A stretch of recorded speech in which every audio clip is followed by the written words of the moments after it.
Self-image can be a very fragile thing, especially when it's based on external influences that seem to validate your worth. However, that unstable structure quickly falls away when those things that once affirmed you externally are no more. Self-image is extremely important. However, it must come from within you. That is the most stable.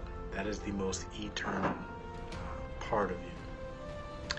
But what I want to talk about in this upcoming Blog Talk Radio is how self-image is kind of the missing piece of us living our best life now. And what I mean by that is you will never draw or attract into your life anything outside of how you see yourself. And so the very beginning stages of wanting to manifest your best life now begins with your self-image. And so we're going to talk about what that looks like, how to develop that, and I got a really fun exercise at the end that can instantly boost your self-esteem and how you see yourself in minutes. I hope to see you there. Bye-bye.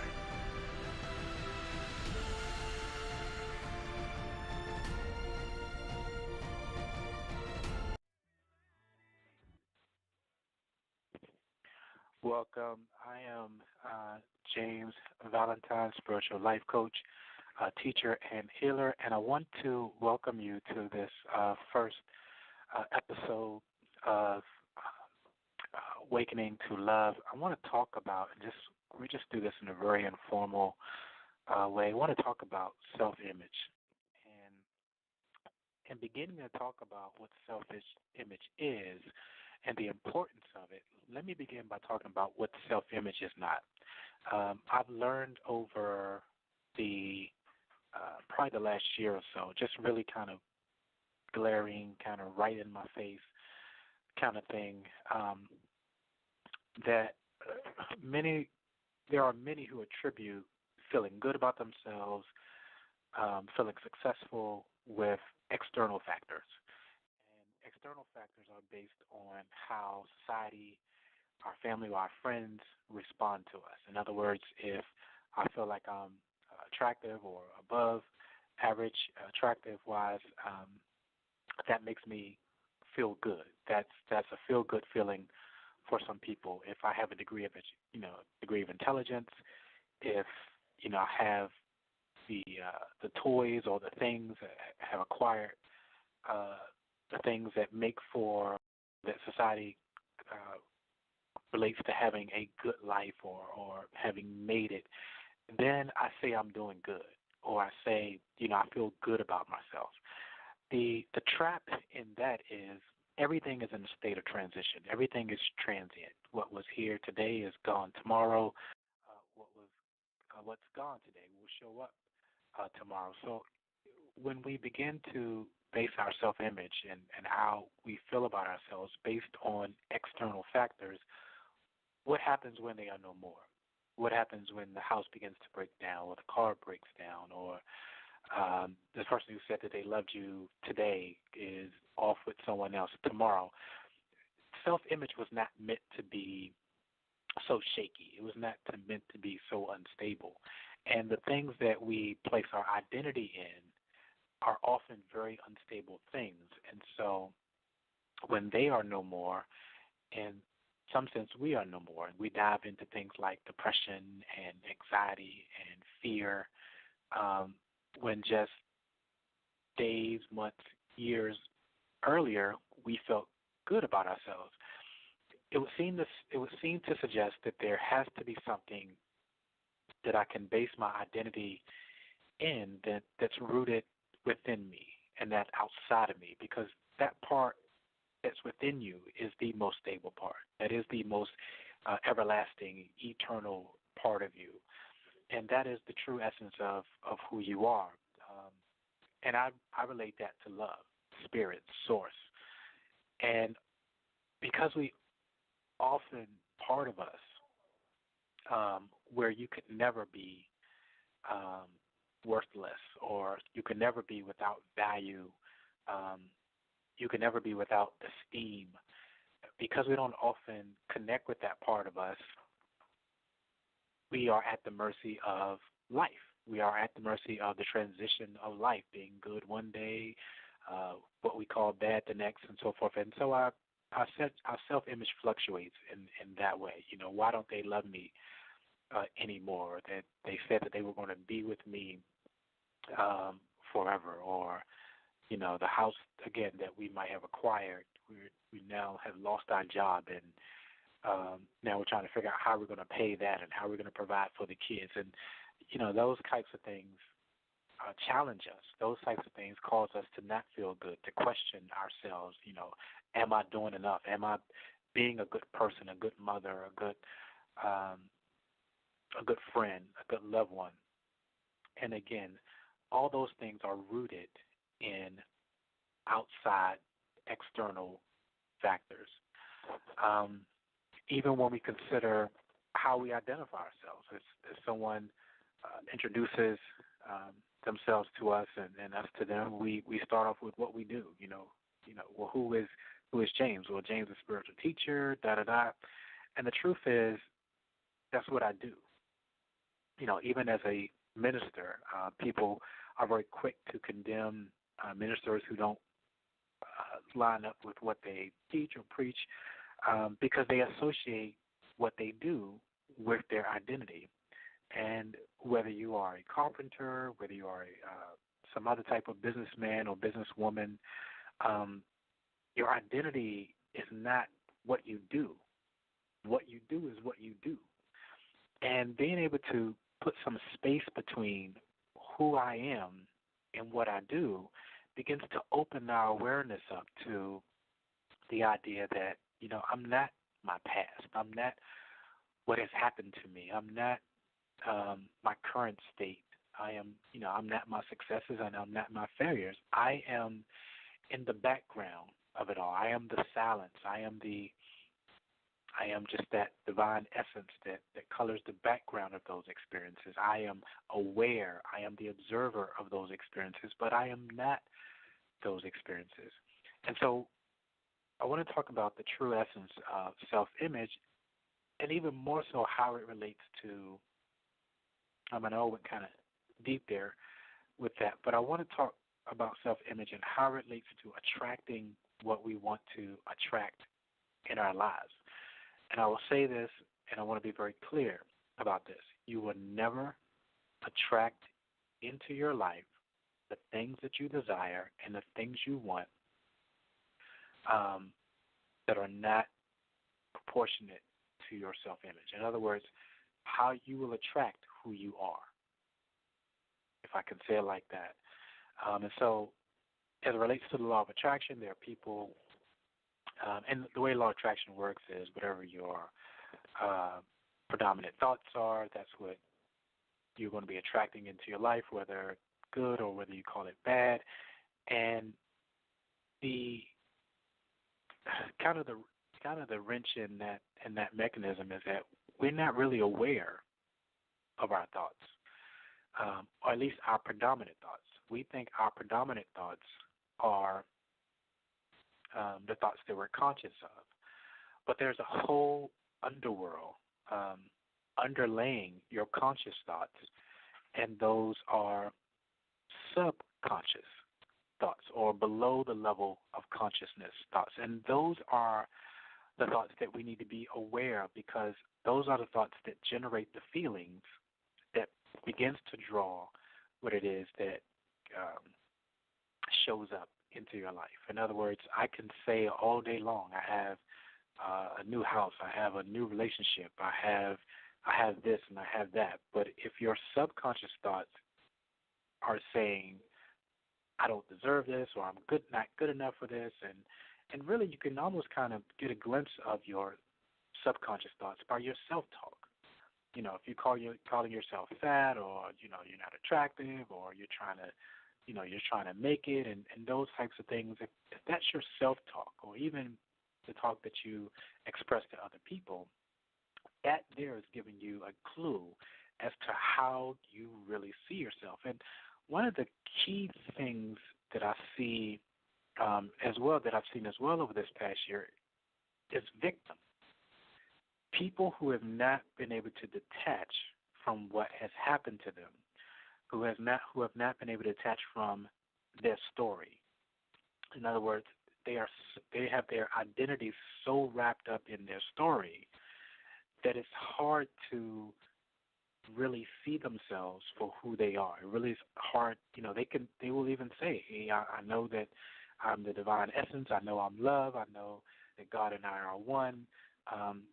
But again, below the level of consciousness are the feelings of look what has happened to me. Look, I'm still recovering, or I'm still pressing through, or I'm suffering because of this. And a victim mentality only attracts more reasons to be a victim. Or in other words, it only attracts experiences that validates being a victim. And people have gone through stuff. People have gone through divorce and molestation and rape and dysfunctional relationships. However, that's not who you are. That's the experience that you had as the observer, as the one who was aware of it. And it only exists now as a thought pattern. And so every time we replay that story, replay that thought in a sense, we relive that moment. And so the challenge is, in fact, take it out, throw it away, rip it up. You know what? It's only existing now as a thought. The past, there's no such thing as the past. There's no such thing as what happened to me. It's only a thought, and a thought can be changed. And if your identity is wrapped up in what has happened to you, you are your own worst enemy. It's not what they have done at this point. It's what you're doing to yourself. And so the challenge is to break free from that, to recognize that this is what's going on below the surface of what I'm professing and what I'm saying, and I really need to sit with that part of me, that divine essence part of me. And some people do this through contemplation, through meditation, through study, things of that sort. I always find the best way for me is just to go through, just to get in there and see what's going on, just kind of be still for a moment and see what thoughts come to the surface, or kind of chronicle my day and go, okay, what did I think about this, and what did I think about that? What was my thoughts when I was doing this or doing that, and what are the fears that rise up as far as the future or things of that sort. We really need to sit down with that we're thinking, that we've attached our identity to, and begin to put some space between them. Eckhart Tolle said it this way in A New Earth: even if you have to go to the place of, I am aware that there's an attachment to the thought of XXX. Even just being aware that there is an attachment begins to put some space between who you truly are and where you have been placing your identity before that moment. And so getting back on message and how it relates to drawing what we desire into our life, every thought, and I'll say it like this, every thought is energy.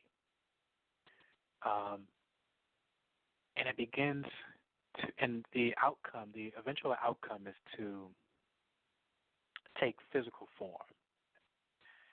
Every physical form is energy vibrating at a particular range and frequency. And so a thought out into the universe, placed out into the universe, doesn't have enough momentum to come into form until there's an emotion attached to it.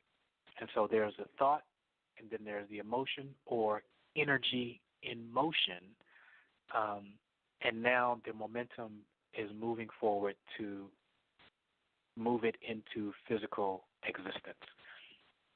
And so it's our feelings more so than our thoughts that are the step away from manifesting into form what it is that we desire. In other words, it's not what you think that brings the manifestation. It's how you feel that brings the manifestation. And so however you're feeling will determine what shows up in your life. And if you're feeling as if you're a victim, or if you're feeling as if you're not good enough, or if you feel like you're not deserving enough, it doesn't matter what you speak or what you think. It only matters how you feel. And that those subconscious thoughts are the thoughts that are attached to feeling. That's how you truly feel. And so you can say what you want to say all day long. You can think what you want to think all day long. But until you get into the subconscious thoughts and the feelings that they generate, and correct anything that needs to be corrected, you will never draw into your life what it is that you desire. And so people who do some spiritual practice, who do the law of attraction, who pray, sometimes enough is generated where people do see what they want to take place in their life. However, it's not consistent, and so we say things like it wasn't meant to be, or it's just not for me right now. When the truth is, we were not aware of the feeling attached to the subconscious feeling, attached to the subconscious thought that really delayed or really aborted that which we wanted to show up in our lives showing up. And so we make excuses in that way.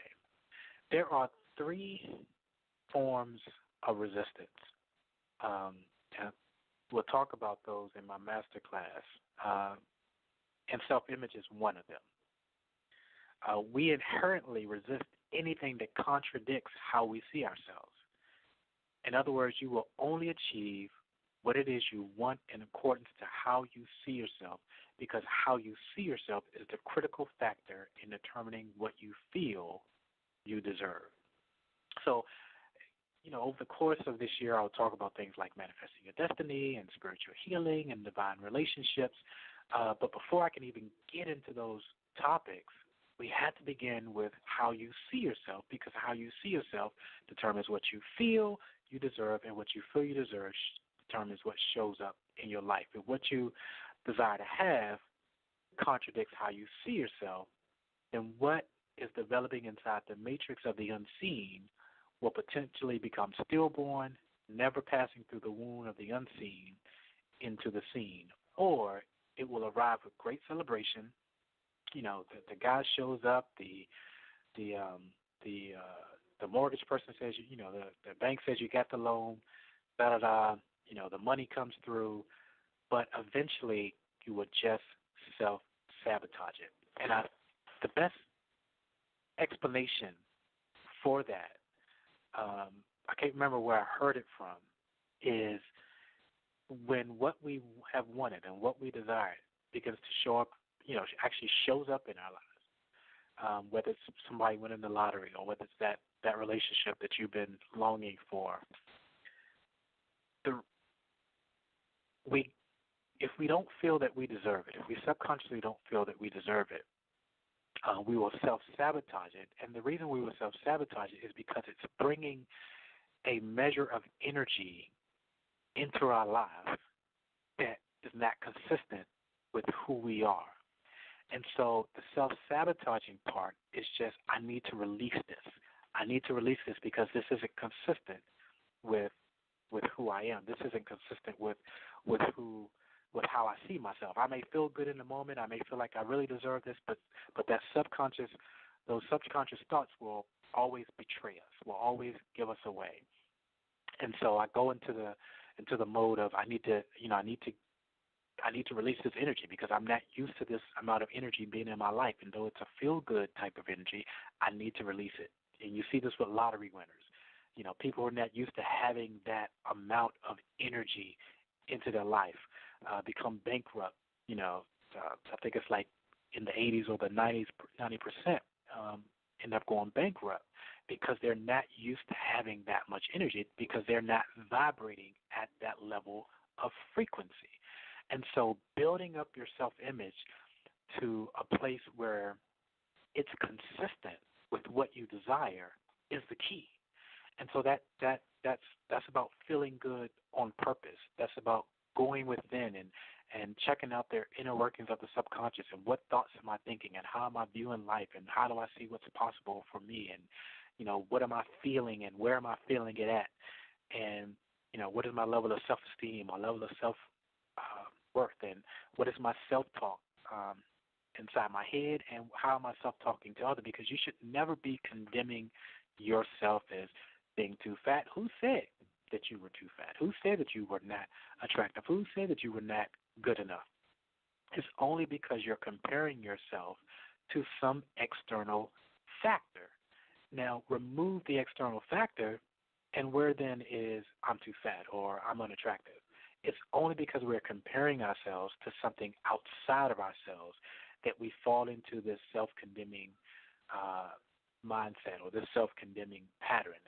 If you were the only person in the world, where then would these things even matter? Where then would even fat or unattractive or not good enough even exist? Stop comparing yourselves to some worldly standard or to somebody else, and your self-image kind of emerges on its own. It's only through comparison that these things. Now, I wanted to go into things like the 4 stages of learning, which really is about going from thinking to doing to being. In other words, being the person that is consistent with what I want. Raising my level of self-worth or my level of self-esteem to where it's suitable for the new relationship, to where it's suitable for the new house, to where it's suitable for being a success as I would define success. But we're going to leave off those things here for another time because I do want to make these episodes kind of short. But I talk about them all in my life coaching, working with people one-on-one, working with groups. I talk about them in my master class, and I'll talk about more of that in later broadcasts. But I wanted to, before my time is up, take you through an exercise that builds up your self-esteem and will build up your self-esteem almost instantly.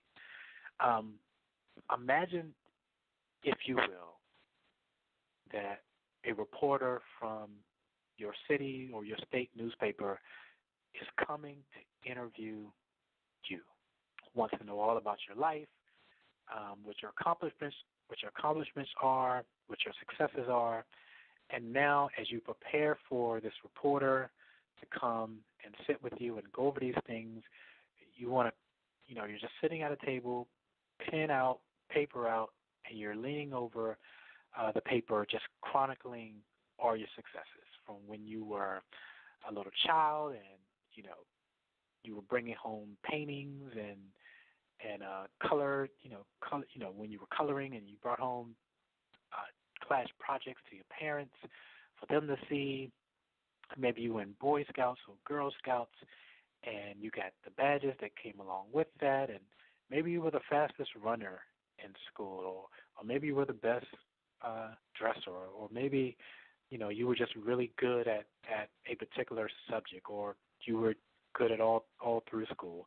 Even taking it even to the point where you are now, writing out the accomplishments that you've accomplished in life. Maybe you took a dare and did something like hang gliding, or the thing where you glide across tree to tree, or even the vacations you might have taken, that you visited this place and that place, and you saw this and you saw that, and you raised a child, and so you're just sitting at the table, just writing out your accomplishments. Now, imagine that the room that you're in as you're writing out these accomplishments, is separated by a glass wall.